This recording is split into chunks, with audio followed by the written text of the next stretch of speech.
Hello and welcome to Straight Talk. I'm Zeynep Gökçe. The Israeli government is sending mixed signals.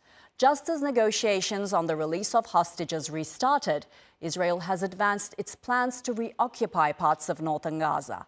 The government also approved a controversial plan to build new settlements on illegally occupied territory. The proposal came from far-right Finance Minister Bezilel Smotrich, long known for incendiary remarks against Palestinians. Smotrich openly argues that settlements are the weapon to kill off the idea of a Palestinian state. The UN is warning that Gaza faces unprecedented destruction, starvation, and mass displacement. More than 60,000 Israeli reservists have already been mobilised, with talk of recruiting Jewish youth from abroad to fill the ranks. Meanwhile, Prime Minister Netanyahu faces mounting pressure at home and abroad. After rejecting a Hamas-approved ceasefire deal, he doubled down, declaring he was on a spiritual mission to build what he called Greater Israel. It's a controversial biblical concept that envisions Israeli control over Gaza, the West Bank, the Golan Heights, Sinai, and beyond.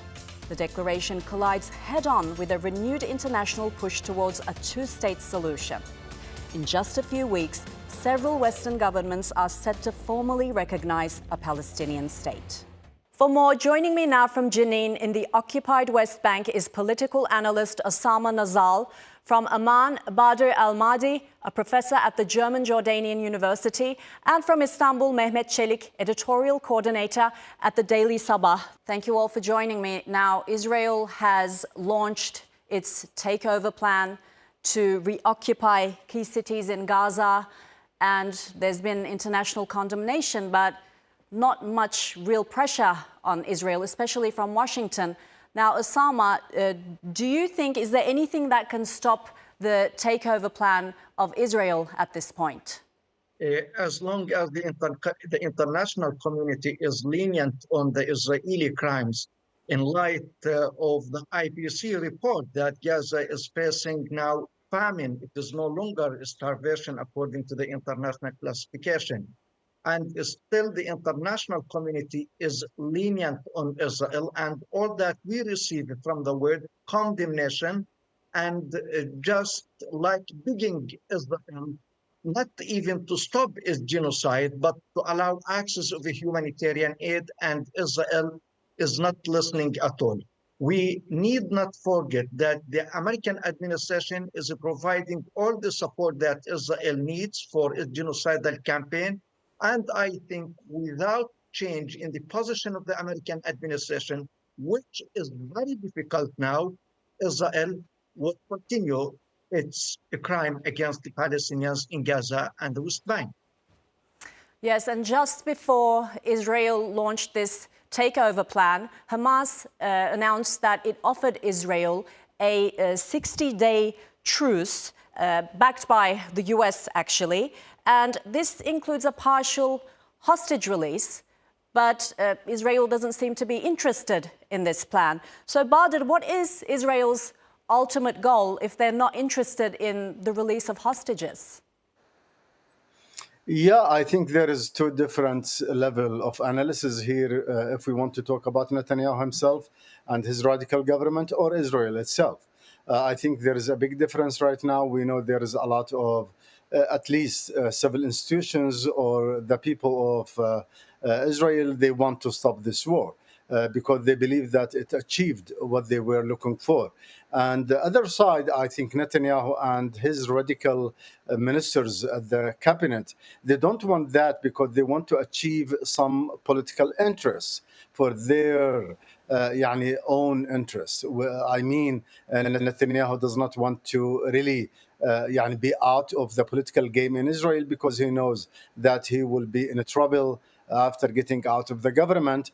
And in the same time, Netanyahu wants to register himself and to be recognized as the hero of Israel who finished Hamas and who is the one who destroyed Hamas and the national resistance actually in Palestine. So this is where we can understand where Israel is heading and what they really wanted from this war, unjust war actually against the civilian and against the people who even food they don't have there in Gaza. So it is a political interest for Netanyahu and his some of his cabinet and ministers in the government. And in the same times, we talk about other issues where Netanyahu and his government, they are benefiting from the vacuum, political vacuums that the world is suffering in the recent years, because the United States of America is not willing really to put a pressure over Netanyahu and over his government to stop this war. So Badr just mentioned the protests in Israel, and they were actually the largest protest that took place since October 7, and they're demanding a hostage deal and also an end to the war. But I want to underline something else at this point, which is that there are polls showing that 47% of Israelis agree with the statement that there are no innocent people in Gaza. That's from a survey commissioned by the Pennsylvania State University. Now, Mehmet, how can we really assess the Israeli public stance about what's happening in Gaza? Well, first of all, I think, just to analyze and add perhaps to the previous point is that if we look at what Netanyahu wants to achieve, it is to basically, diminish the effect of that public opposition and to be hailed as a hero. At a very micro level, this is the end game. And ultimately, if Israel's policy is to expand territorially, then I think the opposition the opposition to Netanyahu has, we have to analyze that in two different levels. One is, of course, giving domestic political pressure on Netanyahu, the situation of the hostages, his previous, corruption allegations, as well as the opposition regarding the constitutional changes, etc. But I think there is an opposition also within Israel that criticizes how Netanyahu is conducting this expansion policy and whether or not that will ultimately serve the Israeli state's interest in the long term. There is a difference in terms of methodology between the opposition and the current Tel Aviv cabinet. It doesn't mean that ultimately the end goal is different for them. So the opposition is criticizing Netanyahu, the war cabinet, for how they have been conducting their policies regarding the hostages, how they have even isolated themselves internationally, etc. Now, this doesn't mean that their view on Palestinians is different. Their view on two-state solution is different. Their view on the existence, the right to exist for Palestinian is much different when we compare the opposition parties versus Netanyahu's very far-right radical government. So ultimately, if we were to assume that their ultimate aim is the same, the disagreement is over methodology. It doesn't. That disagreement is not necessarily over the future of Palestine or over a future of Israel. When that is the case, that opposition is only limited to Israel's domestic affairs and Netanyahu's political future. It is, unfortunately, that opposition is not criticizing Netanyahu for the war crimes that it has been committing, for the genocide, for the starvation being used as a weapon against Palestinian civilians. Yes, and Israel has also just approved another plan, a new settlement plan in the occupied West Bank, Palestinian territory. And actually, Osama, you are there in Jenin. So it's known as E1, this area. Could you tell us about the significance of this area and what will happen if this goes forward? Yeah, this colonial project, which is one of the biggest projects in the history of the Israeli occupation entity, is aimed at separating Jerusalem completely from its Palestinian sphere, as Israel is going to divide the West Bank into different and separate zones. The north is dissected from the middle, and the middle and the north are dissected from the south. And by this, there is going to be no geographical contiguity among the Palestinian cities and villages. And by this, Israel buries the two-state solution, which has always been the slogan of the international community. Now it's dead and it's going to be buried. Partly from Jerusalem and the project of E1, the Israeli Minister of Finance announced the establishment of three settlements in Jenin area in the north of the West Bank. By this project, I think Israel leaves no space for the Palestinians to live in the occupied West Bank. Yes, and this actually brings me to Netanyahu's statement on a greater Israel. And Arab and other Muslim nations have condemned these statements. So, Bader, should his words be taken seriously? And also, at what point do you expect the region to take action against such rhetoric? Yeah, the world, and especially the Arab world, Muslim world, they have to take it in consideration what Netanyahu is saying. But it seems that Netanyahu knows there is no, let's say, international body will affect his decision and or at least to stop him from what he is trying to do. Netanyahu plan and his cabinet right now is to disarm all of the region surrounding Israel, whether starting from Hezbollah and Syria, and maybe in the future, we don't know. We talk about Jordan and other countries. He is trying to disarm the Palestinians from their right to resist actually the occupation itself. And Netanyahu is trying always to raise the limit of negotiations with others, and trying to sometimes to throw a lot of topics in the table and a lot of issues, complicated issues on the table to achieve what is he is thinking about. Right now is the major issues for him is to divide the West Bank, is to enforce the Palestinian in Gaza to get out of Gaza, is to occupy Jerusalem again, and then he can expand actually his existence. We know rationally that Israel, they can't actually go with the plan of Netanyahu when we talk about greater Israel. But at the end, Netanyahu is trying to execute what in his mind, and the radical Zionist people, whether in Israel or around the world. The international community, sadly, they can't do nothing rather than just issuing a statement against the behavior of Netanyahu and his government. But the only force and actor around the world can stop Netanyahu from what he's doing. It is United States of America, and the American is not ready yet actually to say to Netanyahu, you have to stop what you are doing. You are killing the innocent people. You're putting the people under starvation, and you are actually occupying a land where the UN actually recognized that this is not an Israeli territory. It is for the Palestinian. So Netanyahu is trying to act as the hero in the world, as he's trying to tell the world that I am the only one who set the agenda, not just for the Israeli, for the Palestinian, but also for the world. And this is actually where the dilemma is starting from. Bader, I want to ask you one more question. So Jordan has just reintroduced compulsory military service after ending it more than 30 years ago. Does this have anything to do with Israel's expansionist policies?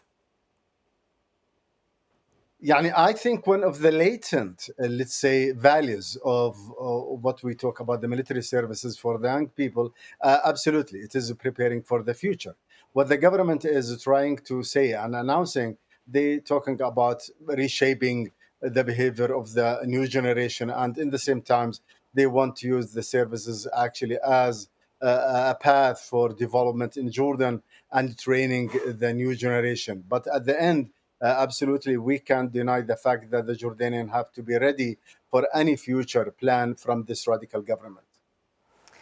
All right, and Turkey has long been one of the countries supporting the Palestinian cause, and it actually just put a full ban on Israel-linked shipping. So, Mehmet, could you tell us more about this development?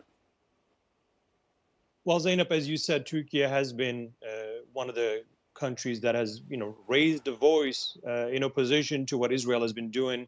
And Mr. Erdogan has always spoken about this in international platforms. Turkey has already cut trade ties that valued about $10 billion. But at the same time, now they have actually started banning the ships going to Israel and coming from Israel at Turkish ports. Although there hasn't been, at least as far as I have checked, there hasn't been any official statements declaring that, but there is reports that now they require the logistics companies to verify where their shipment will be going. If it is Israel or if it is coming from Israel, then Turkish ports are not accepting that. And this is something that hasn't been officially or publicly announced by the government, but media reports suggest that this is now actually being applied as a new step to put pressure economically on Israeli activities and those who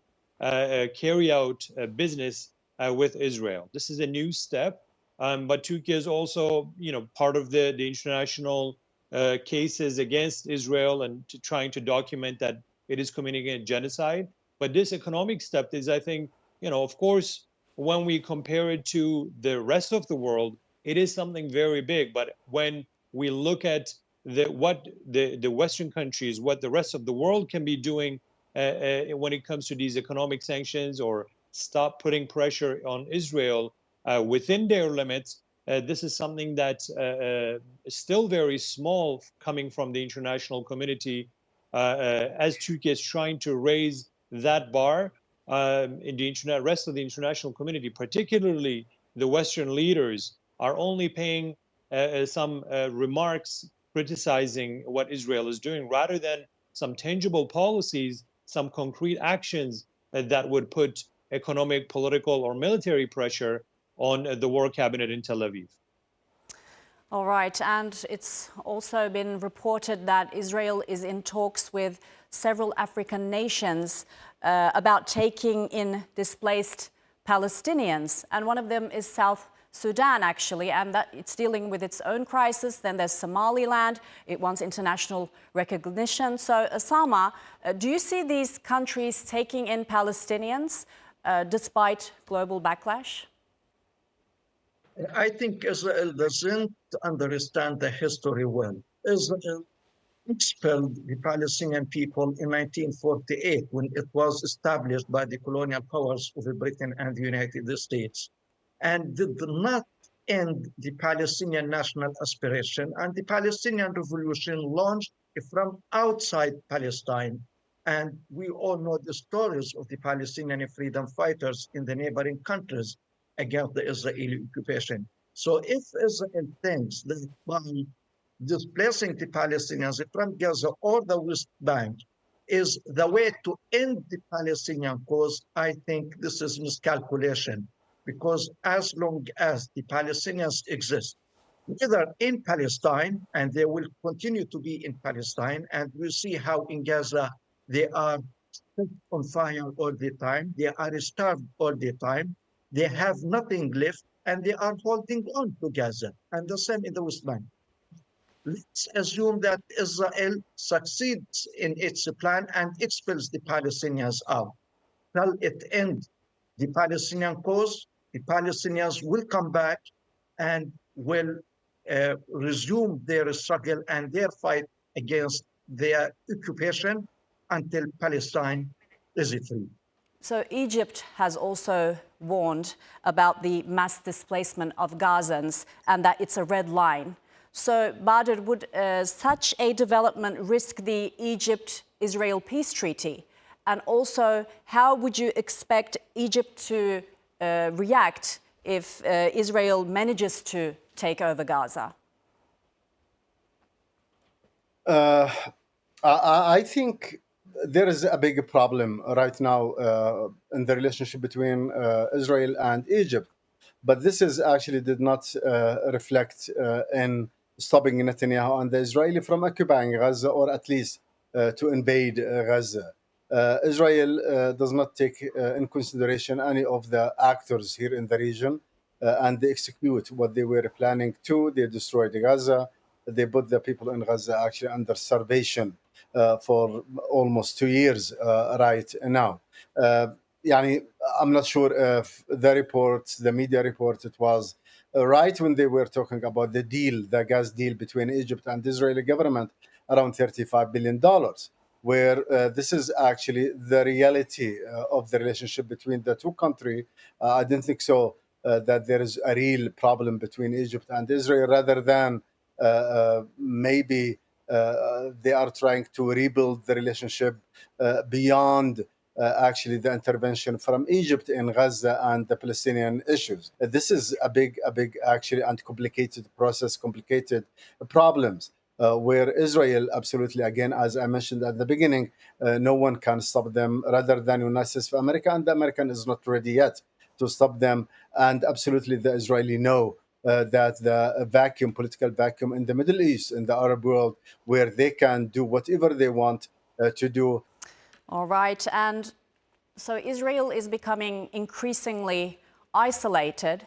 But Mehmet, what about the US? What does the US stand to lose diplomatically in the global south or among its allies? Well, the when we look at the international, how the international relations are organized at the moment, and whether the United States really cares about being isolated from, its allies in the global south. I don't think it really cares about that, because it is still very powerful that it can influence them very easily. When we talk about the global south in general, it is very disorganized, first of all. So we can't act and we can't see them as a unified front to begin with. But nevertheless, I think when it comes to Israel, when it comes to international politics, since the system itself is not based on a organization that those who are right, those who are actually they have right claims become powerful. It is the world of the powerful rather than the world of the just. When this is the system, regardless of what United States is backing in Israel, regardless of the genocide, if it is an interest, it will still be able to put influence on the global south, and it will not lose many alliances. When we look at the current situation, when we look at the Middle Eastern actors, when we look at the rest of the world, there is not much concern from United States in that sense. The only thing that United States is concerned about at the moment is to reestablish its hegemonic power internationally in the new multipolar world setting. Previously, it was only fighting ideologically, economically, or militarily against the Russian or the Soviet threat, but that there is now China, there is now India, there's now different actors that are organizing as an alternative in the new system that is emerging, that is trying to find itself still. It's still in search of that organization. And when this phase is taking place, the United States is concerned about how it will deal with the new system economically, militarily, and politically, how it will continue to maintain its influence. So, Osama, more Western nations have been announcing plans to recognize the Palestinian statehood, including Israel's allies, Australia and France. But do you think Israel feels threatened by this? Look, the statements by the European countries to recognize the state of Palestine is of high importance from a political perspective. But what is more important is that you need to have a state for a people, but to have a state for no people, that is the problem. So what is needed is to stop Israeli genocide against the Palestinian people, whether in Gaza or the West Bank first, and then you can talk about the recognition of the Palestinian state. And only talking is not enough. Are they going to take tangible steps on the ground, for example, in order to materialize the state of Palestine? Because you mentioned the colonial project of E1, which is in contrast with the international community, with the Western, the European, the Arab vision for peace, the two-state solution. So what I see is just like much cry, but very little wall. And without stopping the famine in Gaza, without stopping the Israeli cutting of the Palestinian children and women into small pieces every day, without taking real actions, imposing sanctions on Israel, and severing all diplomatic relations with Israel, I think this will continue to be hollow statements, empty statements, and nothing tangible. Gentlemen, unfortunately, we've run out of time. Thank you all for joining me on Straight Talk. And that's all for this edition of Straight Talk with me, Zeynep Gökçe. If you've got any comments, please share them with us on X at Straight Talk TRT. Also, don't forget to subscribe to our YouTube channel, where you can find more exclusive content. Until next time, take care and goodbye.